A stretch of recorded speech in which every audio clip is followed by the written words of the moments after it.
للمعترضين على تدريس وتعلم الطب باللغة العربية، ده مثال من كلامنا الإنجليزي في الطب، سواء معلمين أو متعلمين أو دكاترة مع بعض. يقول لك السيل بتابزورب، بتاكتيفيت، هيحصل رابشر للخلية، بيكونكت معاه.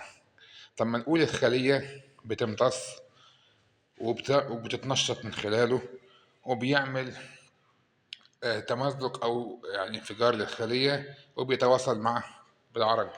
يعني احنا فعليا بنتكلم بالعربي وبنعرب الكلام الانجليزي، وبنطبق قواعد اللغه العربيه، وبنرفع وبنجزم وبننصب وبنرفع وبنجر الافعال والاسماء الانجليزيه.